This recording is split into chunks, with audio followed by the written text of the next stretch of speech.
평생 자식 키우고 일하느라 바빴던 우리. 이제는 좀 쉬어야 할 때가 됐다 싶은데 웬걸. 막상 시간이 생기니 더 힘드시죠? 처음에 이제 좀 편하게 쉬어야지 했던 마음도 잠시. 하루 종일 텔레비전만 보고 있자니 이게 또 우울해지는 게 문제입니다. 젊었을 땐 은퇴하면 뭘 하며 살까 생각할 겨를도 없이 바쁘게 살았죠. 직장에선 정신없이 일하고 집에서는 아이들 뒷바라지 하느라. 그런데 이제 깨어있는 시간이 하루 15시간이나 되는데 뭘 해야 할지 모르겠다는 게 참 아이러니합니다. 요즘은 평균 수명이 100세라고 하니 60대에 은퇴하면 앞으로 30년에서 40년을 더 살아가야 해요. 그저 시간 죽이기로 보내다 보면 몸도 마음도 점점 약해질 수밖에 없습니다. 아무것도 안 하고 가만히 있는 것이 편할 것 같지만 그게 오히려 더 위험할 수 있어요. TV만 보며 하루를 보내다 보면 관절은 뻣뻣해지고 기억력은 떨어지고 우울감은 쌓여만 갑니다. 그래서 우리 삶에 여백을 메꾸어 줄 취미가 꼭 필요합니다. 이에 따라 우리의 남은 여생도 크게 달라지기 때문입니다. 하지만 이런 말씀을 드리면 난색을 표하시는 분들이 많습니다. 넉넉하지 않은 주머니 사정 때문입니다. 돈은 좀 있어도 언제 죽을지 모르니 그저 쥐고 있을 수밖에 없다는 겁니다. 하지만 걱정 마세요. 꼭 골프나 해외여행처럼 큰돈 들이는 취미가 아니어도 됩니다. 요즘 물가도 오르고 경기도 어려워지는데 취미생활 때문에 지갑 사정까지 궁색해질 순 없잖아요. 몸과 마음을 건강하게 지켜주면서도 부담되지 않는 취미들이 있답니다. 오늘은 제가 수많은 어르신들이 직접 경험하고 추천해주신 최고의 취미들을 소개해드리려고 합니다. 이 취미들은 돈은 적게 들지만 즐거움은 2배, 건강에는 3배나 좋은 것들이에요. 처음에는 이게 뭐가 재미있을까 하실 수 있지만 시작하고 나면 진작 이랬으면 좋았을 걸 하실 거예요. 지금부터 제가 소개해드릴 취미 생활들을 한번 함께 살펴볼까요? 가장 먼저 소개할 취미는 걷기와 사진 찍기입니다.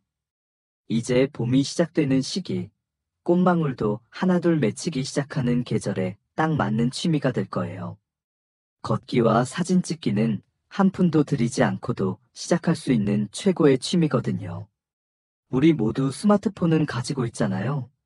매일 아침 동네 한 바퀴를 돌면서 예쁜 꽃, 멋진 나무, 파란 하늘을 카메라에 담아보세요. 처음에는 서툴러도 괜찮습니다. 매일 걷다 보면 어느새 동네 꽃들이 피고 지는 것도 알게 되고 예쁜 구도로 사진 찍는 법도 자연스럽게 익힐 수 있답니다. 박할머니는 70세에 처음으로 스마트폰으로 사진을 찍기 시작했습니다. 처음엔 흔들리는 사진만 찍었지만 이제는 동네 카메라맨이 되었다고 합니다. 매일 아침 공원에 피어난 꽃들을 찍어 카카오톡으로 자녀들에게 보내는 게 일과가 되었답니다. 자식들이 내가 찍은 사진 보고 우리 동네가 이렇게 예쁜 줄 몰랐다고 하더라고요. 딸은 내가 찍은 사진들로 작은 사진첩도 만들어줬어요. 걷기는 우리 몸에 가장 좋은 운동입니다. 무릎 관절도 건강해지고 심장도 튼튼해지죠. 여기에 사진 찍기를 더하면 눈도 즐겁고 두뇌도 활성화됩니다. 구도를 잡고 초점을 맞추는 동작이 자연스럽게 집중력도 높여주거든요. 계절마다 달라지는 풍경을 기록하는 재미도 쏠쏠합니다. 봄에는 개나리와 벚꽃, 여름에는 초록의 실록, 가을에는 울긋불긋 단풍, 겨울에는 하얀 눈. 같은 장소도 계절마다 다른 모습을 보여줍니다. 똑같은 길을 걸어도 매일 새로운 풍경을 발견하는 재미가 있죠. 게다가 걷다가 만나는 이웃들과 인사도 나누고 사진도 함께 찍어주다 보면 어느새 좋은 친구가 생기기도 합니다. 처음에는 하루 10분부터 시작해보세요. 아침 시간에 집 앞 공원 한 바퀴, 거기서 마음에 드는 것 하나만 찍어보는 거예요. 그러다 점점 걷는 시간을 늘려가고 찍고 싶은 것들도 하나둘 늘어날 거예요. 어느새 보면 스마트폰 갤러리에는 1년 4계절의 아름다운 추억이 가득 차 있을 겁니다. 두 번째로 소개할 취미는 도서관으로 출근하기입니다. 오래전 미국의 작가 월터 크론카이트는 도서관은 우리가 가진 과거의 기억이자 현재의 안내자이며 미래의 희망이라고 했죠. 아이고, 난 책이랑 담을 쌓은 지 오래야 하시는 분들이 많으실 텐데요. 먼저 거부감부터 가지지 마시고 제 이야기를 끝까지 들어보세요. 옛날 도서관하고는 많이 달라졌답니다. 마치 우리 동네 거실처럼 포근하고 편안해졌어요. 주변을 둘러보면 구립도서관, 시립도서관, 그리고 작은 도서관들이 정말 많이 있어요. 최근에 지어진 도서관들은 시설도 무척 좋습니다. 여름엔 시원하고 겨울엔 따뜻해서 냉난방 걱정도 없어요. 집에서 전기세, 난방비 아끼시려고 불 끄고 보일러 끄지 마시고 도서관으로 나오세요. 73세 김할아버지는 3년 전부터 매일 아침 도서관으로 출근하신답니다. 처음엔 그냥 시간 때우러 왔는데 이제는 하루라도 안 오면 허전해요. 신문도 보고 잡지도 보고 요즘은 역사책에 빠져 있답니다. 옛날엔 몰랐는데 이렇게 차분히 앉아서 책 보는 맛이 있더라고요. 도서관은 마치 백화점처럼 즐길 거리가 가득합니다. 매일 새로 들어오는 여러 종류의 신문들은 세상의 창문이 되어주고 다양한 잡지들은 우리의 호기심을 채워줍니다. 젊었을 때 보고 싶었지만 돈이 아까워서 못 봤던 잡지들, 이제는 마음껏 보실 수 있죠. 요즘 도서관은 컴퓨터도 무료로 이용할 수 있고 심지어 영화 감상실도 있어서 좋은 영화들을 공짜로 볼 수 있답니다. 중국 속담에 책은 마음의 약이다라는 말이 있죠. 이제 막 도서관 생활을 시작하시는 분들을 위해 몇 가지 팁을 알려드릴게요. 처음부터 어려운 책을 고르지 마세요. 그림이 예쁜 여행 잡지나 관심 있는 주제의 가벼운 잡지부터 시작해보세요. 신문은 자주 보던 것으로 골라 읽으시면 됩니다. 천천히 도서관과 친해지다 보면 어느새 책장을 넘기는 손길이 자연스러워질 거예요. 68세 박할머니는 도서관에 와서 제일 좋은 건 사람 구경하는 재미라고 하십니다. 젊은 엄마들이 아기 데리고 와서 그림책 읽어주는 모습도 보고 학생들이 열심히 공부하는 것도 보고 그러다 보면 우리 젊었을 때가 생각나서 절로 미소가 나요. 도서관은 마치 작은 극장 같아요. 매일매일 새로운 장면들이 펼쳐지거든요. 하루 종일 TV만 보며 시간 죽이지 마시고 내일부터 도서관으로 출근해보는 건 어떠세요? 도서관은 마치 항구와 같아서 우리를 새로운 세상으로 안내해주는 출발점이 될 거예요. 세 번째로 소개할 취미는 외국어 배우기입니다. 아이고, 이 나이에 무슨 외국어야? 라고 생각하실 수 있지만 잠시만요. 외국어야말로 나이 들어 시작하기 딱 좋은 취미랍니다. 69세 김영애 씨는 매일 아침 영어 공부를 하신다고 해요. 처음엔 알파벳도 헷갈렸는데 이제는 넷플릭스 드라마를 자막 없이 봐요. 외국인 관광객을 만나면 길도 알려줄 수 있어서 뿌듯해요. 그녀의 일과는 아침 산책을 하면서 영어 팟캐스트 듣기로 시작된다고 합니다. 외국어 공부의 가장 큰 장점은 돈이 거의 들지 않는다는 거예요. 유튜브나 팟캐스트로 무료 강의를 들을 수 있고 도서관에서 외국어 책을 빌려보는 것도 좋은 방법이죠. 특히 외국어 공부는 치매 예방에도 탁월하다고 해요.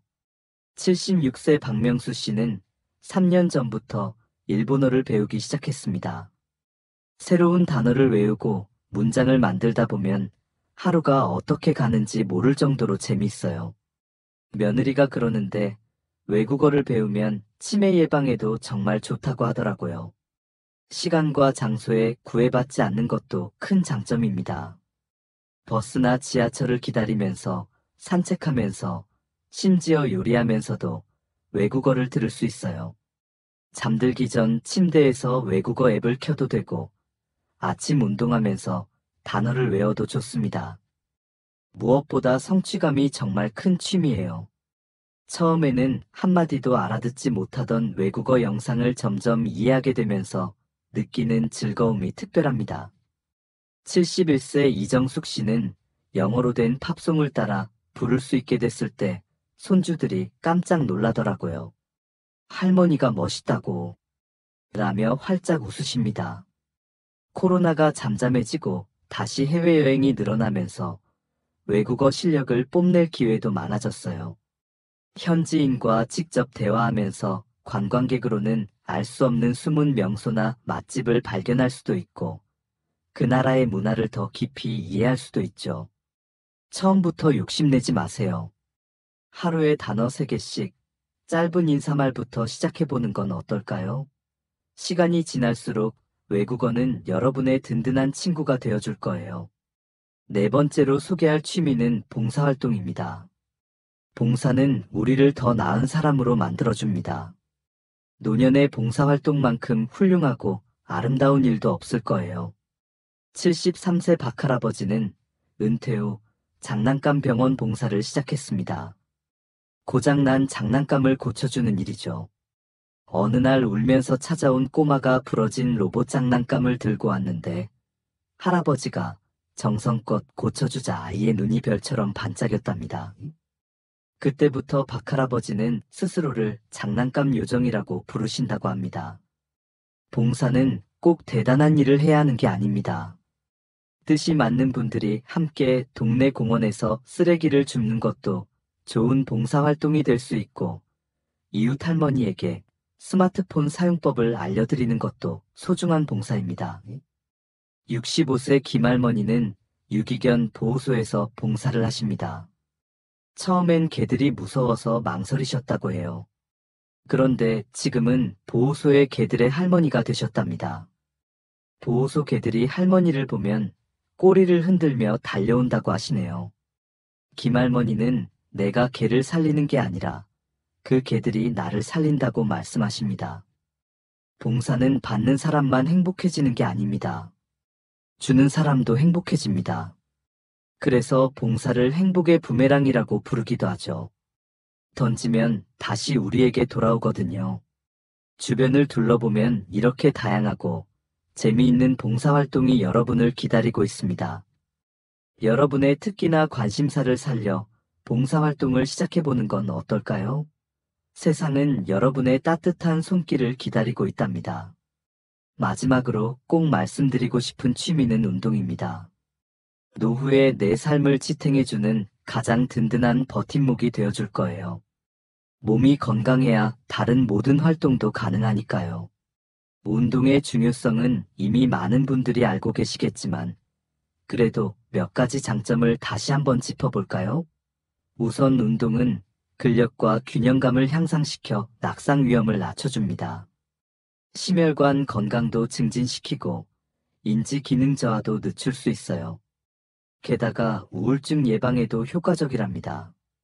무엇보다 운동을 하다 보면 자연스럽게 같은 취미를 가진 사람들과 만나게 되어 사회적 관계도 넓어진답니다. 71세 이명숙 씨는 매일 아침 6시에 일어나 동네 한 바퀴를 돕니다. 아침 식사 후에는 근처 공원에서 노인복지관 게이트볼 동호회 친구들과 함께 운동을 하신다고 해요. 처음에는 허리도 아프고 무릎도 아팠지만 이제는 하루라도 운동을 못하면 뭔가 허전해요. 몸을 움직이는 게 즐거움이 되었답니다. 혼자 하는 운동도 좋습니다. 75세 박영수 할아버지는 매일 아침 혼자만의 산책을 즐기십니다. 새소리를 들으며 걷다 보면 마음이 맑아져요. 가끔은 벤치에 앉아 하늘을 바라보며 시도 한 수 읊어보고, 그는 스마트폰으로 찍은 일출 사진들을 보여주시며 혼자만의 운동 시간이 얼마나 특별한지를 이야기하셨습니다. 이처럼 운동은 노년층의 건강과 삶의 질 향상에 정말 많은 도움을 줍니다. 운동을 시작하는 데는 늦은 때가 없답니다. 처음에는 가볍게 시작해서 차근차근 늘려가면 됩니다. 개인의 체력과 건강 상태에 맞춰 즐겁게 할 수 있는 운동을 찾아보세요. 내일 아침 일찍 일어나 동네 한 바퀴 돌아보는 것부터 시작하는 건 어떠신가요? 지금까지 노년기에 즐길 수 있는 5가지 취미 활동을 소개해드렸습니다. 걷기와 사진 찍기로 일상의 아름다움을 담고, 도서관에서 새로운 지식을 만나고, 외국어로 세상과 소통하고, 봉사활동으로 나눔의 기쁨을 누리고, 운동으로 건강도 지키는 멋진 취미들이죠. 이 중에서 한 가지라도 관심이 가는 취미가 있으셨나요? 취미 활동은 단순히 시간을 보내는 것이 아닙니다. 그것은 우리의 삶에 새로운 의미와 즐거움을 더해주는 소중한 활동이에요. 존 버로우즈는 이런 말을 했습니다. 행복을 찾아 떠나지 마세요.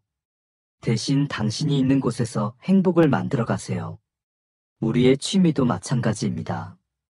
거창한 것을 찾을 필요 없이 일상에서 작은 즐거움을 발견하는 것으로 충분합니다. 나이는 숫자에 불과합니다. 지금 이 순간이 새로운 취미를 시작하기에 가장 좋은 때입니다. 여러분의 관심사와 열정을 찾아 도전해보세요. 처음에는 서툴고 어색할 수 있지만 그 과정 자체가 우리 삶을 더욱 풍요롭게 만들어줄 거예요. 혹시 여러분은 어떤 취미를 가지고 계신지 또는 어떤 취미를 시작해보고 싶으신지 댓글로 공유해 주시면 좋겠습니다. 마지막까지 시청해 주셔서 감사합니다.